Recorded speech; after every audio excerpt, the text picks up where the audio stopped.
Gotta do it. Gotta do it. Known by my moniker, I am Jerusalem Jones. I use this on my students occasionally.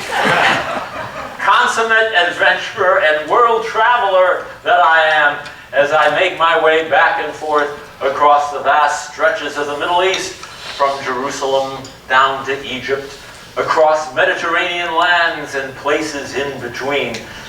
Folks, if this hat could talk, the stories it would tell.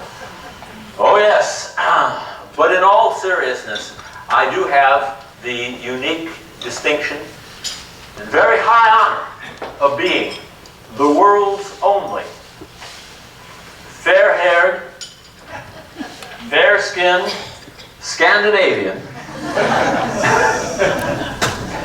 who is also a scholar of the Jewish people, the Hebrew language, and the Dead Sea Scrolls. Go figure.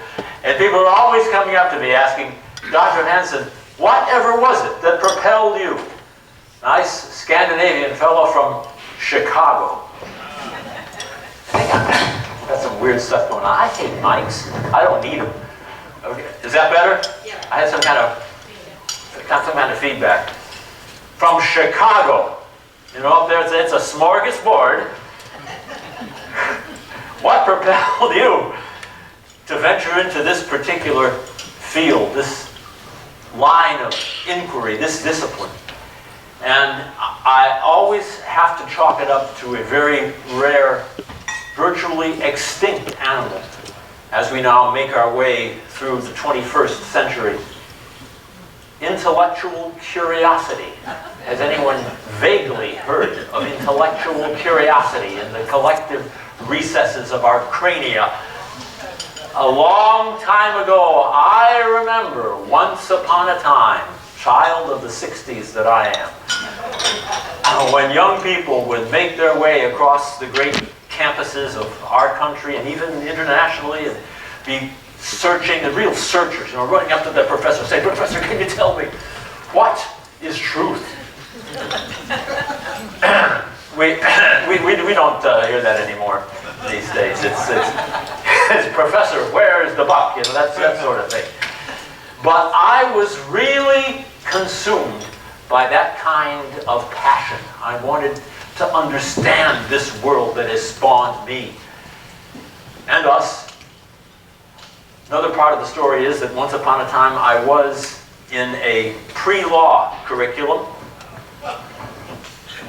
history major, political science minor, when it dawned on me one fine day, you know, it might just be the case that the world has enough lawyers. And if that be true, then what, pray tell, do you do with a history degree? Oy vey! And our professors in history were always urging us to narrow our focus, zoom in on a particular aspect of world history. It being, of course, the great pageant that it is. Focus, zoom in, narrow your inquiry.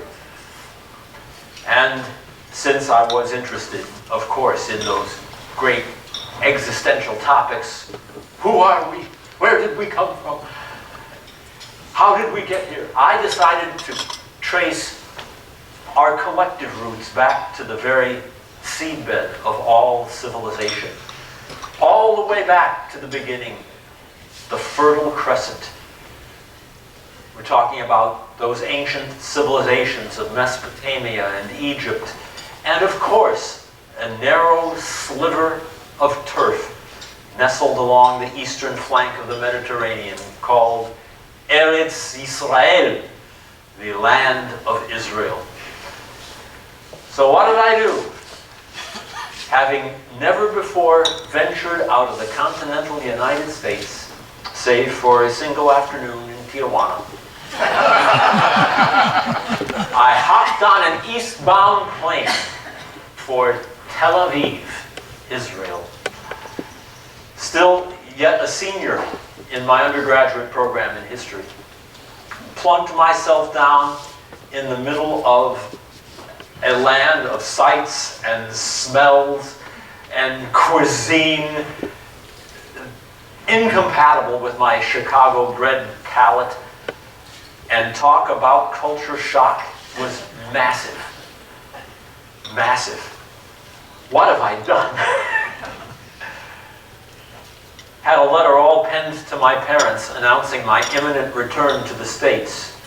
Dear Mom, I'll never forget this. Coming home.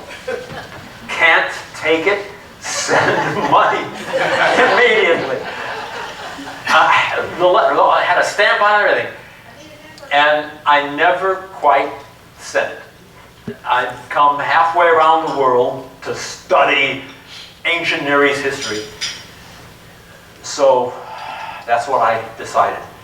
I enrolled myself in a little nondescript school for Americans nestled among the trees on Mount Zion. Mount Zion, Jerusalem. How would you like to live on Mount Zion? That's what I did.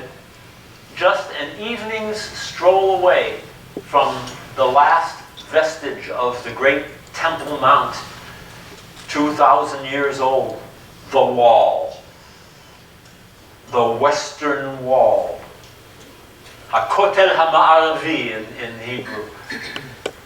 Just could stroll down there any time I wanted. What a trip.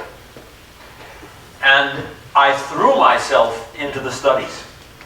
We weren't just sitting in a musty old library. We had that too, but we were out there in the field on a weekly basis, rummaging through the antiquities, ancient site to ancient site. That's how I got over my culture shock. It was the only way. Threw myself into it, and it was overwhelming. Somewhere along the line, during my first semester of study abroad, somebody explained to me how Hebrew as a language is taught in the modern state of Israel. Now, I had come to Israel knowing only the word shalom. But when they explain how Hebrew is taught to new immigrants coming into the state of Israel from 70 different lands and languages, no common language. They couldn't speak English if they wanted to. So from the very first shalom, it's nothing but Hebrew. 5 hours a day, 5 days a week. And I said to myself, you know, I could do that. And almost on a dare to myself, I enrolled in a language institute and sat next to South American Jews, Iranians, Russians, Germans, French, Brits, few Americans. We were the worst. No common language, but they immerse you. I've been through 4 years of Spanish. You know what that's like? In high school, could barely say buenos dias. But they don't mess around.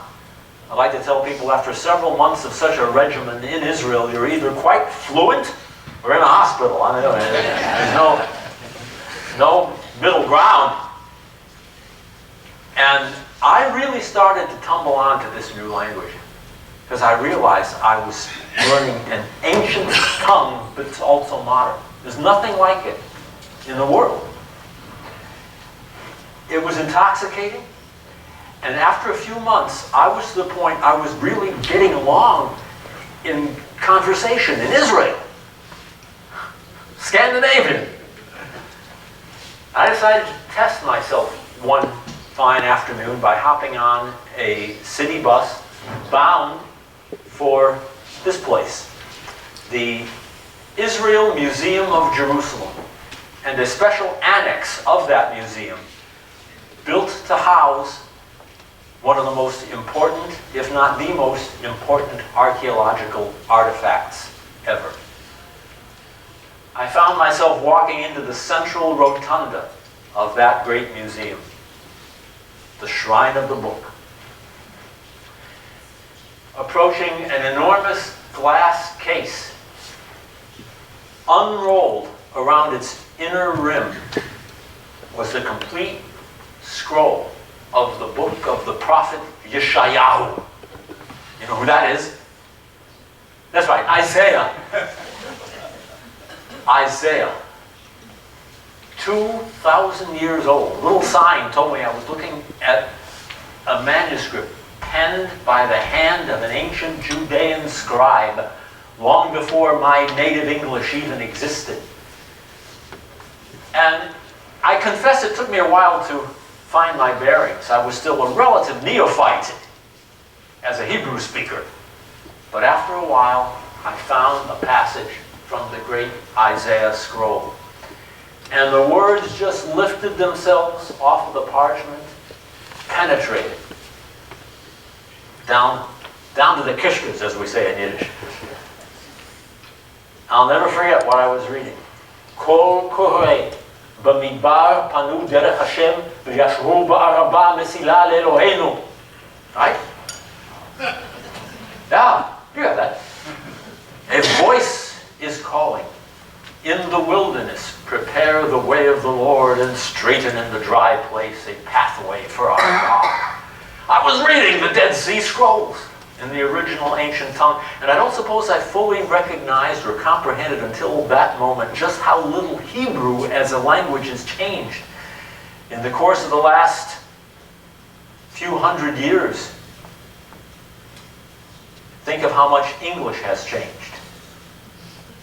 Hebrew, go back 1,000 years, 2,000 years, 3,000 years.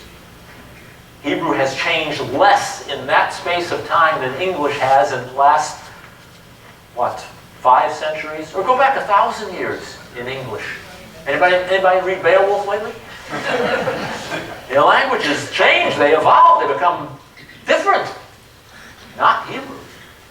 And I'm always surprised how many modern folk don't even know that any modern Israeli can pick up the text of not only the Hebrew Bible, but the Dead Sea Scrolls. Cuddle up with it more than it's like a newspaper. And standing in that museum, I realized I had acquired a key to the ancient texts of the Israelites. And I decided I'm going to go on and I'm going to earn a PhD. You know what that stands for? Piled higher and deeper in Hebrew language and literature, which I accomplished at the University of Texas at Austin. Hook 'em horns, and longhorns here, with a faculty that was entirely FBI in my program, foreign-born Israeli, in Texas. Never spoke a word of English to my own professors the whole time. I was a fanatic the whole time I was in grad school. Graduated, found a little program, a little fledgling program here in Orlando in Judaic studies, and here I have been. Everybody, of course, has heard of the Dead Sea Scrolls. I've been in the news again just recently. It's phenomenal.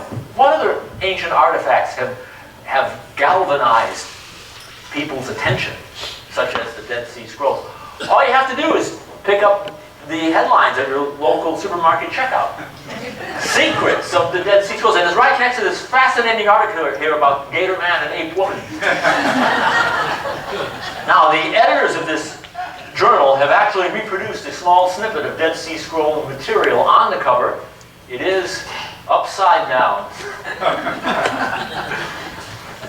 Proof of life after death, miracle cure for AIDS and cancer, date of the end of the world, and you open it up to the actual text of the article itself. And folks, truth being stranger than fiction, it's Elvis. Did you know? Did you know in a previous incarnation Elvis wrote the Dead Sea Scroll? Of course, it points out Elvis was a very religious man. And by the way, one of the Hebrew names for God is in fact the word El. El. Now think about it. We've yet to find the syllable vis attached to it anywhere, but we're searching intently, and we will report back on this. Anyhow, I decided I would set the record straight and tell people the real story behind the Dead Sea Scrolls. Therefore, I take you back to the year 1947. Not long after the end of World War II. Harry Truman was president. The U.S. was having an economic boom. Over in Palestine, Jews were attempting to found a new state called Israel. Location. You got to take in the larger lay of the continents. We're talking about the Great Jordan Rift Valley. It stretches all the way from Lake Victoria in Africa to the foothills of Mount Hermon in northern Galilee. That's our location. In its lowest spot, it is in fact the lowest place on earth. Forget Death Valley. This is 1,200 plus feet below the level of the Mediterranean Sea. This is the largest geologic fissure on the face of the earth. And in this location, we also find a lake of saline, sulfurous brine, between 7 and 10 times saltier than ocean water. Nothing lives in this lake. And hence it is aptly called dead. The Dead Sea. In Hebrew we call it Yam HaMelach, the Sea of Salt. And it is. Very little lives along the shores of the Dead Sea. Just a few desert shrubs and bushes. Few lonely flocks of sheep and goats who herd on the sparse vegetation, feed on the sparse vegetation. And of course, the Bedouin. You've all heard of the Bedouin, I presume. Quintessential desert nomads who wander back and forth across the sands, pitching their tents from place to place, just as they've done for thousands of years. Only difference is, in modern times, you'll see TV antennas sticking up out of these tents. And the tour buses come. Oh, yeah. Come, please, welcome. Sip Turkish coffee. Camel ride, anybody? $1 American, it's gone up. Ah, those Bedouin. Our story begins in the late spring or early summer of 1947, with a young Bedouin shepherd lad named Muhammad Ad-Dib. You see, I was tending my flock of goats that afternoon when I discovered that one of the animals had gone astray, had gone missing from the rest. I was very worried. So I left my flock and began searching for the missing goat. I stuck my head into every nook and cranny up and down the western shore of the Dead Sea. No goat. After a time, I began hurling stones into the cave entrances in the vicinity, one after another after another. I figured that if the goat had gone astray into any of those caves, surely the stone will frighten it out into the open. Still, no goat.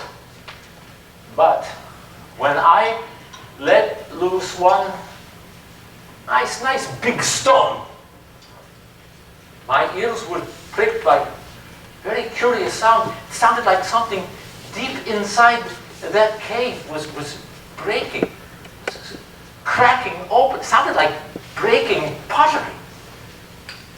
Curiosity piqued. I hauled myself, my frail torso, halfway up the side of the cliff, squeezed through the very narrow cave entrance, and peered into the darkness. Sure enough, leaning up against the cave wall was a whole row of earthenware pottery vessels, barely visible in the dim light. My stone had struck one of them. That was the sound I heard. What do you suppose my first thought would be? What have I stumbled upon here? Buried treasure? Actually, I was terrified. Who would live halfway up the side of a cliff inside a narrow cave?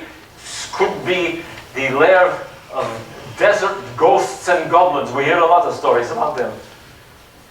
But finally, I managed to muster my courage. And I began rifling through those jars, one after another, prying them open and staring inside.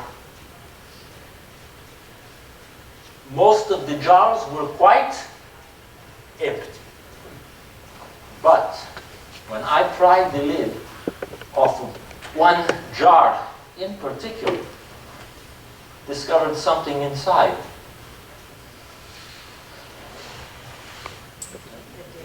Oddly wrapped bundle covered over with some sort of flaxen material.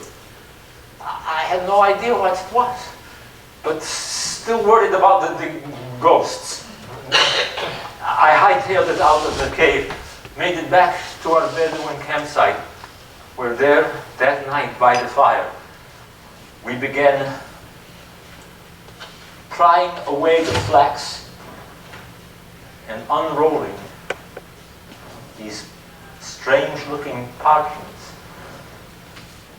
discovering that they were completely covered over by a chicken scratch sort of writing. We had no idea what we had found. Our native tongue is, of course, Arabic. This was not Arabic, nor had we gone to Hanson's language school. No idea. So we just rolled up our curiosities again, stuffed them into a big burlap sack, and left them dangling from a tent pole.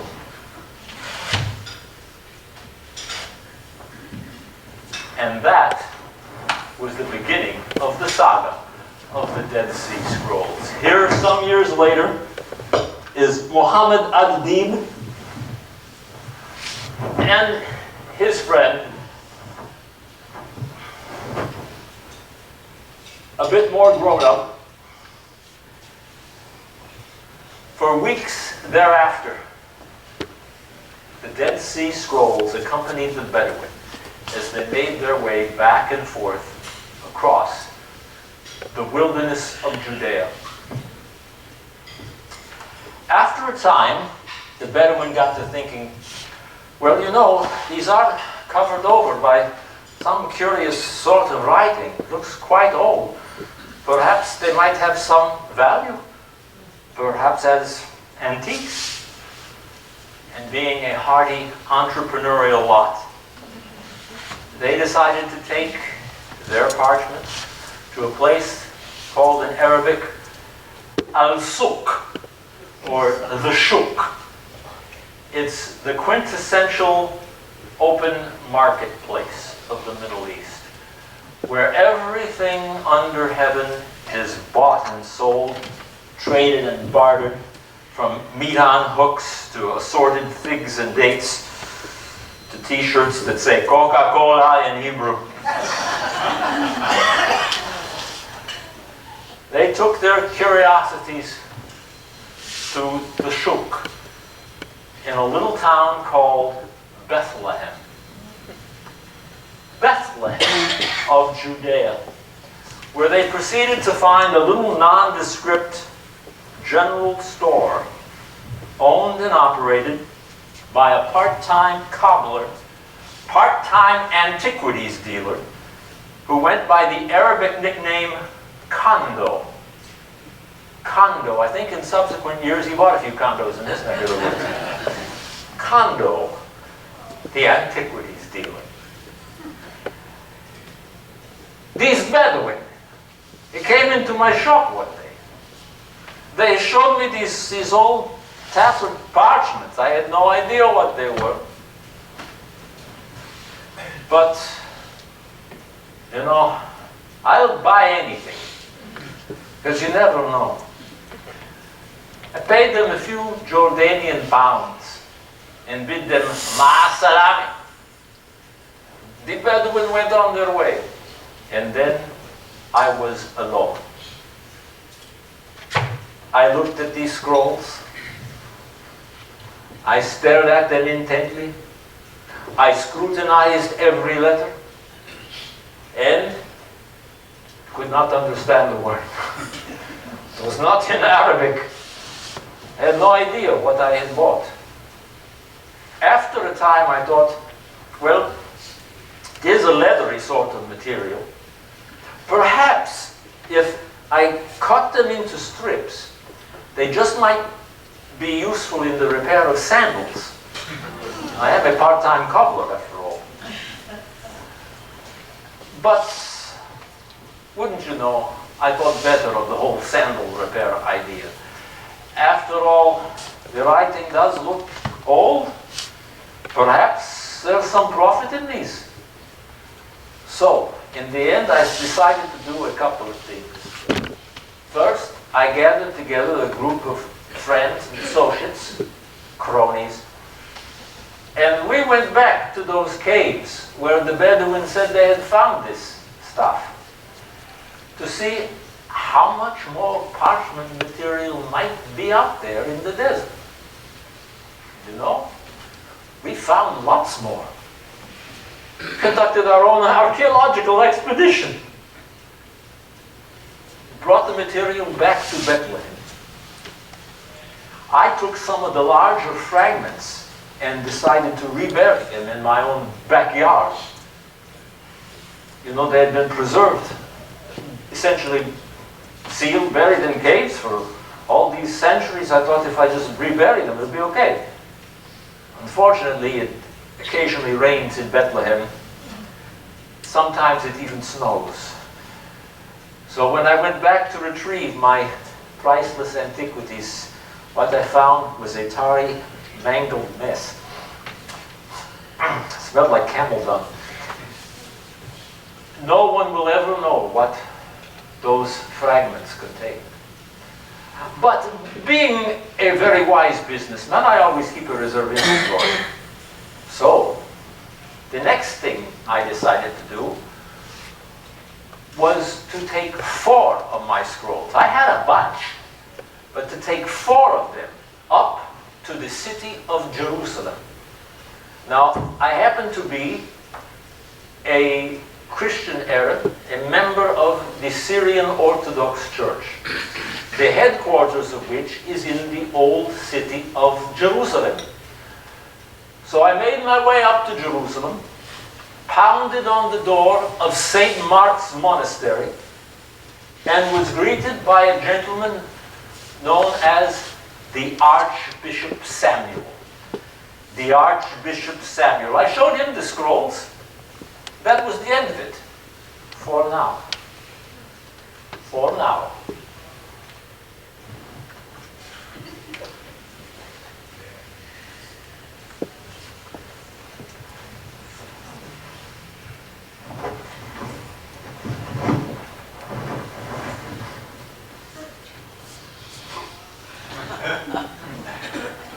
So, you want to know about the Dead Sea Scrolls? Everybody keeps asking me. Okay, all right, I tell you. It was a quiet afternoon when this funny-looking merchant pounded on the door of the St. Mark's Monastery. He showed me these old, tattered scroll parchments. This fellow could sell anything he could. He wouldn't shut up. I paid him in the end. I paid him 24 Jordanian pounds, or about $100, just to leave me alone. Kondo went on his way, and I found myself in possession of 4 scrolls.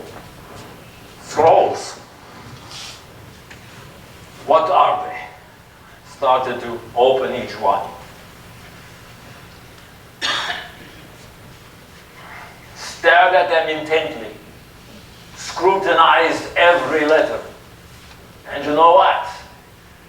I couldn't read them either. They were not in Greek. I had no idea. I thought it might be some kind of ancient Syriac. So, I decided to have my personal emissary place a call. We don't want to lose our scrolls on the floor. But you know, they've been around for thousands of years. They'll survive this. Thank you very much. I had my personal emissary place a call to the Hebrew University of Jerusalem. Now, remember when all this took place. You'll be quizzed on this later. The year was 1940. Very good.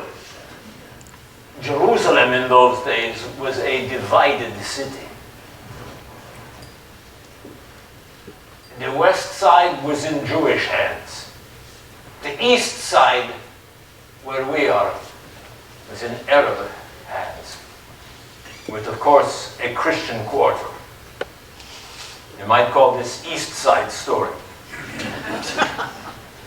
My emissary placed the call to the west side, to the Hebrew University of Jerusalem, and was connected to an eminent scholar of Judaica known as Sukenik, Elazar Sukenik.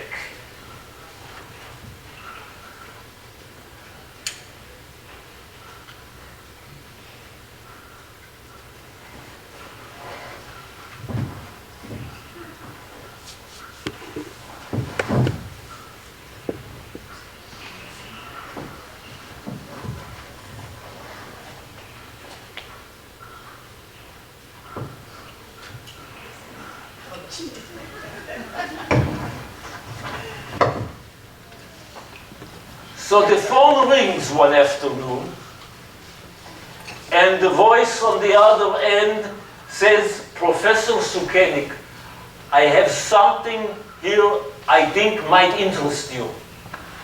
Meet me tomorrow at the barbed wire fence. You could not make this up. This sounded just too bizarre to be fiction. So indeed, I arranged a meeting at the barbed wire fence on the very next day. This emissary on the east side and I on the west. As he passed through the chain link into my waiting hands, a little sliver of parchment material. I looked at this fragment. I stared at it intently, scrutinized every letter. And you know what? I could read it.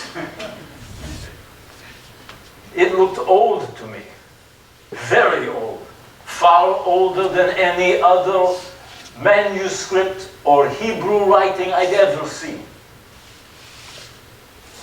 Where did you get this? I demanded to know. And they said, and there's this fellow from Bethlehem, his name is Kondo, he's up here in Jerusalem selling these parchments. Kondo, you say, from Bethlehem. I decided right then and there that I must find this Kondo for myself. And let me tell you, I was taking upon myself no small degree of risk. 1947. Jerusalem on the eve of a major war. If you happen to be a Jewish professor going into Arab territory on the eve of a major war, they call you a little bit meshuggah. But I had to do it. I had to find this Congo, and I did. I made my way to Bethlehem clandestinely, found that little shop, that little general store, and there, in front of a low table, the pungent, musty smell invading my nostrils, I negotiated the purchase of 3 of Congo's Dead Sea Scrolls. First, there was a partial scroll of the book of the prophet Isaiah, 2,000 years old. Bear in mind, up until this moment, the oldest copies of the Hebrew scriptures known to exist in the world were medieval. That's as far back as we could take our Hebrew Bible. The famed Aleppo Codex, found in a town in Syria, dating to the late 900s of the Common Era. That's as old as it goes. Now, out of the blue, I purchased a biblical manuscript, older than the previous oldest text of the Hebrew Bible, not by a century, or 2, or 3, or 4, but 1,000 years older than the previous oldest text of the Bible known to exist in the world. That doesn't just merit an article in a scholarly journal. It's headline material for the New York Times. Secondly, I purchased a scroll of Psalms. Now we all think of the biblical book of Psalms, correct? Not correct. This is an entire book of Psalms written in Hebrew. They look a lot like biblical Psalms, they sound a lot like biblical Psalms, but not one of them ever made it into our Bibles. And by the way, they focus on many messianic themes about the end of days. An entire book unknown to the world until 1947. Thirdly, I purchased a most curious text indeed. This one known as Milchemet B'nei Or B'nei Choshech. Right? I'm sorry. The war between the sons of light and the sons of darkness. A very mysterious eschatological document about the very end of days and a series of wars, 7 of them, to be waged between the good guys, the so-called sons of light, and the bad guys, the so-called sons of darkness. 3 of those wars will be won by the sons of light.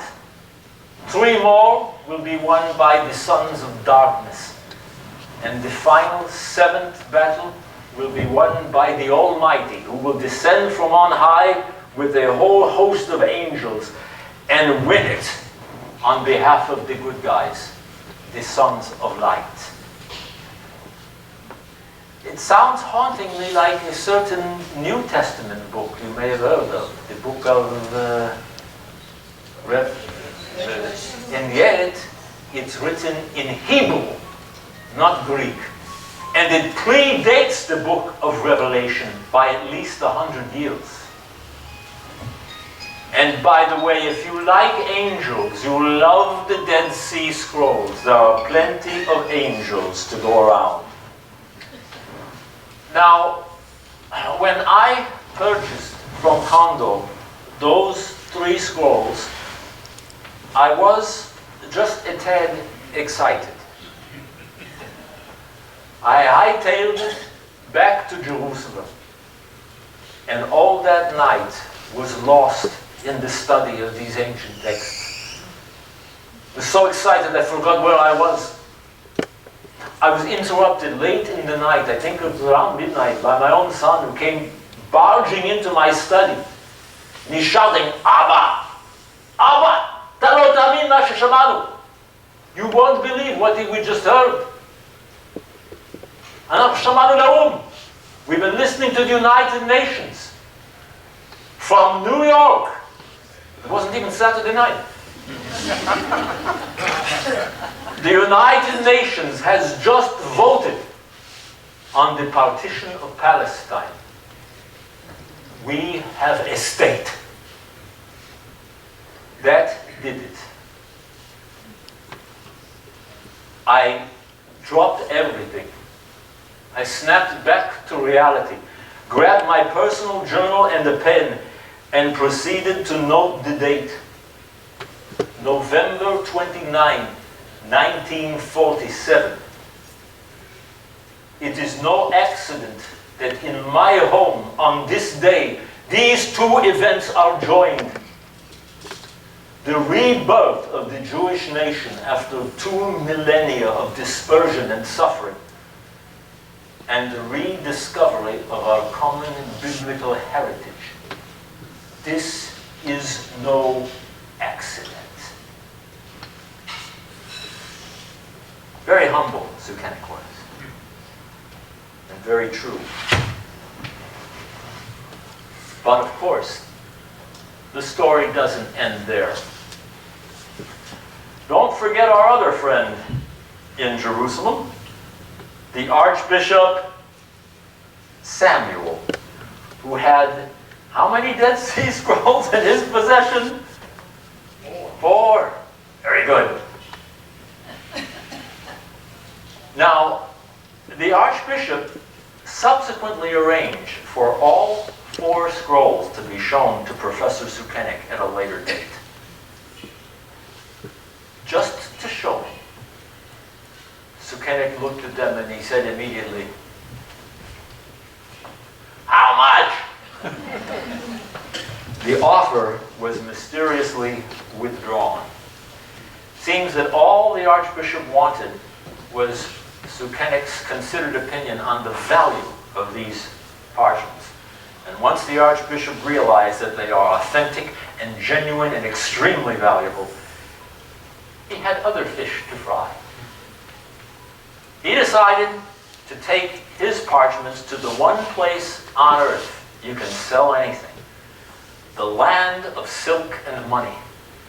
The USA.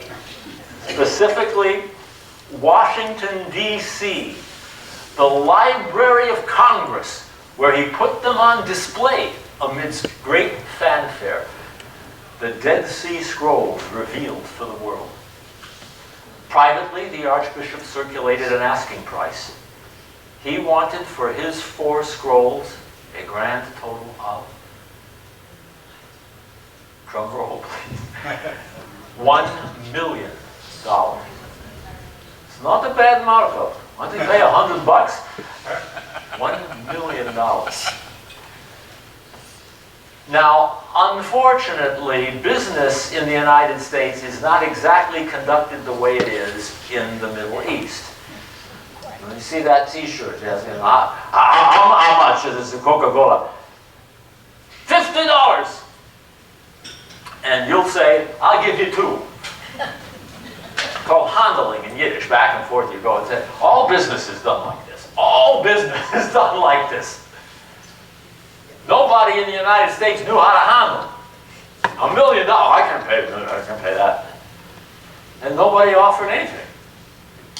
Time passed. In desperation, the Archbishop committed the ultimate capitalistic act. He ran a blind ad in, of all places, the Wall Street Journal. The 4 Dead Sea Scrolls are for sale. This would make an ideal gift to a religious or educational institution. By an individual or group. Box F206, the Wall Street Journal. That was the actual text of the ad that ran. Quite by accident, I'll have you know, Professor Sukenik, who never saw those scrolls again, by the way, that the Archbishop had showed him. He passed away before they could be acquired. But he had a son who was a brilliant Israeli archaeologist and political figure in Israel in his own right. The Honorable Yigael Yadin, who just happened to be visiting in the United States when that ad ran in the Wall Street Journal. And the phone rings and a friend is on the other line. Yigael! Talot tamin et ze. You won't believe this. Somebody is offering Dead Sea Scrolls in the Wall Street Journal. You don't suppose these are the very 4 scrolls denied to your father? Yadin was prepared to believe exactly that. And he had an ace or two up his sleeve.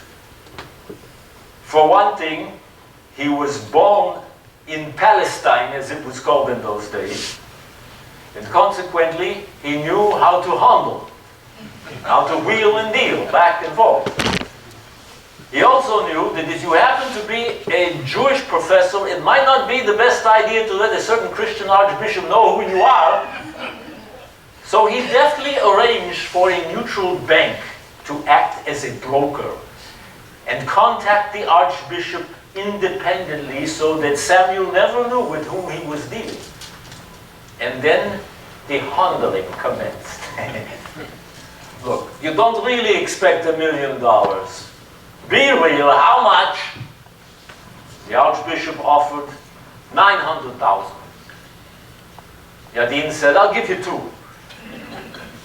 Back and forth until they finally settled on an equitable sum.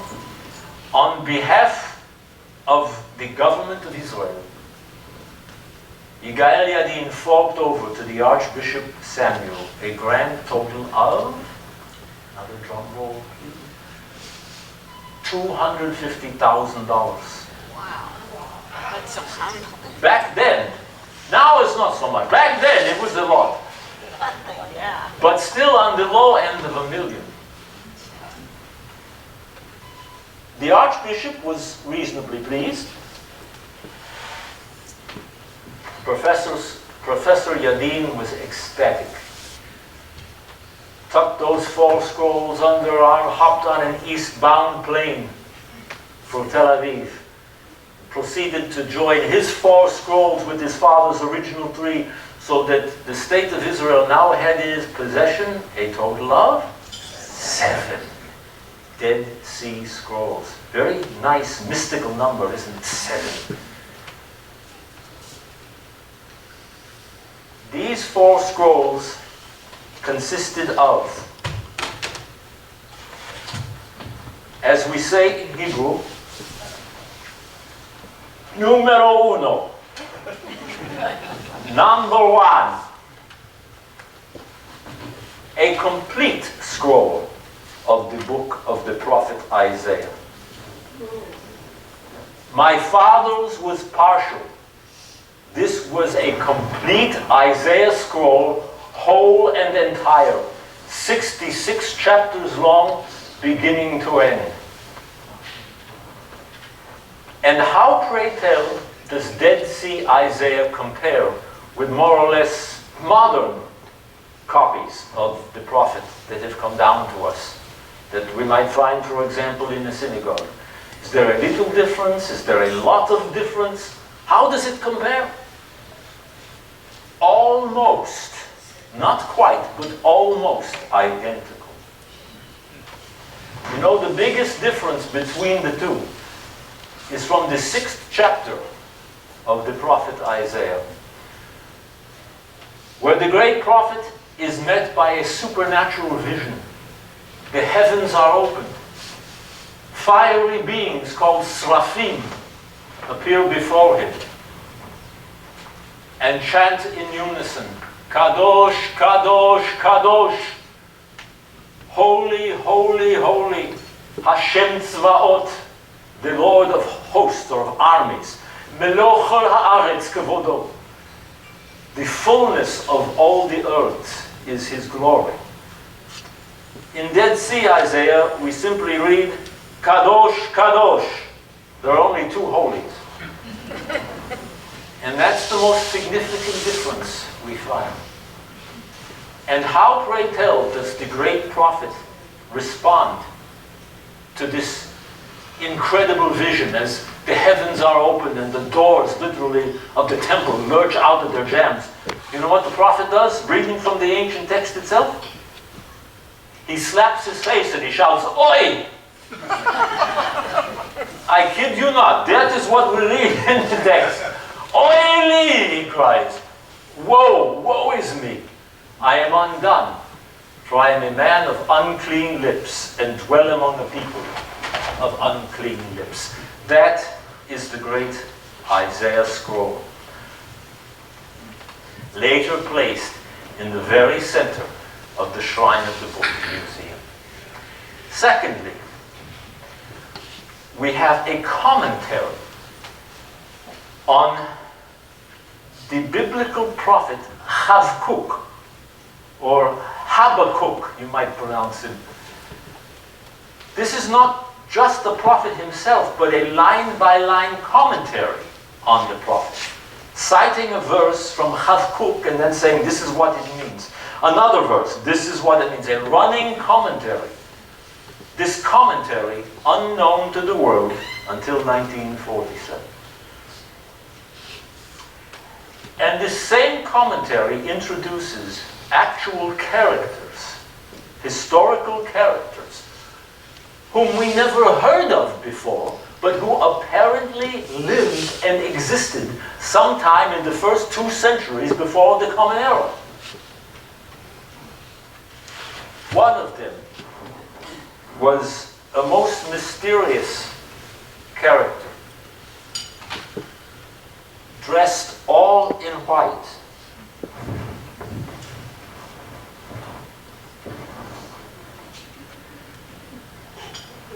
Dressed all in white. Dressed all in white. The leader of the ancient sect who apparently wrote the Dead Sea Scrolls. Most scholars call them the Essenes, the Essene sect. This character is never given a name in the scrolls. He is simply called the teacher of righteousness. The teacher of righteousness. And he led his little flock of disciples out of the great city of Jerusalem into the desert, in the middle of nowhere, to build an alternate society, a commune, as it were, on the very edge of eternity, eagerly awaiting the Messianic age. And another character is also introduced in this document. A character of great evil, who is also never given a name. He is simply referred to as the wicked priest. The wicked priest. And we're told that this wicked priest chased and pursued the teacher of righteousness from his desert hideout due north, all the way to the city of Damascus. And there in Damascus, on the holiest day of all, Yom Kippur, the Day of Atonement, the wicked priest engaged the teacher of righteousness in mortal combat. And on that day, Yom Kippur, the wicked priest slew the teacher of righteousness. Now the teacher reminds us of a certain character in your modern cinematic history. I think they call him Obi-Wan Kenobi, which makes the wicked priest none other than Darth Vader, young Skywalker. We got Star Wars going on out in the middle of the Judean desert. We have a whole cast of characters and a storyline. And what does Professor Hanson say? You could not make this up. But that's the Dead Sea Scrolls. Thirdly, Yadim purchased a manual, a rule book written by the Essenes, assuming they wrote the scrolls. Extremely strict and rigid, explaining what you have to do if you want to join this sect, this exclusive ancient Jewish sect, how to live your life day by day, moment by moment, from the time you get up until the time you go to bed at night, strictly and precisely. Now, one of the early scholars working on the scrolls happens himself to have been a Christian cleric. And he noted a marked similarity between the tone and style of this particular Dead Sea Scroll and the rule book of the United Methodist Church, penned by John Wesley in the 1700s, which happens to be called the Manual of Discipline. Any Methodists there? The Manual of Discipline. And he dubbed this Dead Sea Scroll the Manual of Discipline. The name stuck. And so has it been called from that day to this, the Manual of Discipline. Finally, fourthly and finally, a most curious text indeed, which Yadim purchased, known as the Genesis Apocryphon. The Genesis Apocryphon. It's one of the only Dead Sea Scrolls actually written in Aramaic. People think that somehow Aramaic was the spoken language of those days. Sorry, 90% of the Dead Sea Scrolls are Hebrew, not Aramaic. Except this one. It's Aramaic. The Genesis Apocryphon. I call it the soap opera version of the book of Genesis. Genesis just gives you the bare bones, the basic story. V'yomer Elohim el Avram, and God said to Abraham, yada yada. You're wondering, what about all the details in between? What do you suppose Mr. Noah would have been saying to Mrs. Noah on that ark? 40 days and 40 nights while it rained. What would Abraham have been saying to Pharaoh down in Egypt when he passed his wife off as his sister? Boo. The Genesis Apocryphon fills in all those juicy gaps. It's the kind of thing they would have been talking about round the campfire in ancient times. Hugely important to our understanding of the biblical text. Ultimately, these scrolls, along with Sukenik's original three, deposited in the Shrine of the Book Museum, this lovely white dome on one side, and this black obelisk on the other. White and black, light and darkness, sons of light, sons of darkness. We call it dualism, radical dualism. What a shame that Professor Sukenik never lived to see the day when all scrolls were gathered together. But in case you think the story is over, not quite, as we stare at the inner parts of the Shrine of the Book and that great Isaiah scroll, because as soon as it was discovered just how valuable these parchments really are, what transpired over the next decade plus amounted to a mad dash to go back to those caves where those parchments were found, to find out how much more parchment material might still be out there. I call it the Great Judean Desert Scroll Rush. And it was a scroll rush. Who can get there first? The Bedouin on the one hand or the archaeologists on the other? Every nook and cranny was scoured. Various locations up and down the western shore of the Dead Sea did in fact yield additional parchment discoveries. This is cave number 11, each cave being given a number according to the order in which it was discovered. Cave 11 yielded the longest and one of the oldest of all the scrolls, called the Temple Scroll.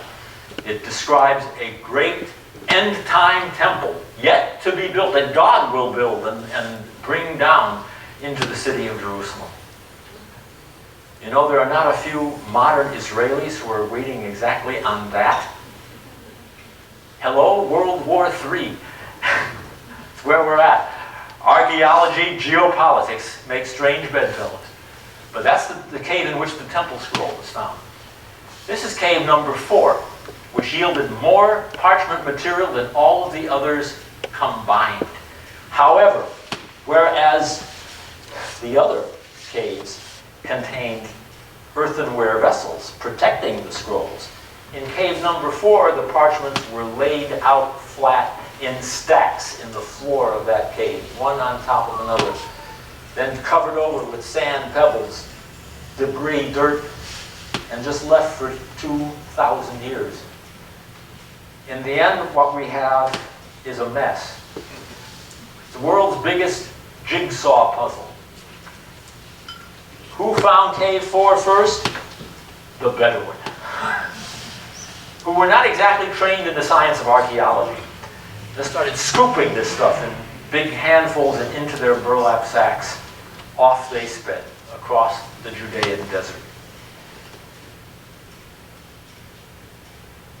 More shots of cave number 4. The most important of all the caves. And an extra opening bored into the side of that cave just to retrieve more parchments. We even have indentations in the wall of that cave, which looks as though they were produced by planking, as if you have shelves, almost like library shelves inside of that cave. Was this perhaps the great library of the ancient Essene sect, and for whatever reason they dismantled the wooden shelves, maybe because the Romans were coming, and they hid everything in the floor of that cave? It's just one intriguing possibility. In the end, those fragments ended up in this East Jerusalem museum called the Rockefeller, where they languished under lock and key for the next 40 years. And nobody was allowed access except a select handful of international scholars. A committee. Don't we love committees? Nobody else had access. And there was not one Jew on the committee, interestingly enough. Of course, the Rockefeller is in East Jerusalem. What happened in 1967? Israel conquered East Jerusalem. Slowly over time, it's a very complicated story, but all of those fragments have come out into the open. They're even computerized now. And the process of understanding them, piecing them together, still continues. One more cave I have to mention, in closing, cave number 3. This one was found by the archaeologists, the entrance of which had fallen in antiquity, effectively sealing it from the outside air and protecting the contents. Cave number 3 contained an artifact completely different from all of the others. Not parchment material, which is essentially the skin of kosher animals that's carefully soaked in liquid and then scrubbed and then one sheet sewn into an X, just the way Torah scrolls are produced to this day. No, the artifact here was entirely different. It was literally pounded into sheets of very pure, highly refined copper. The famous copper scroll. The copper had oxidized in antiquity. It had gone brittle. It could not be opened. They tried everything.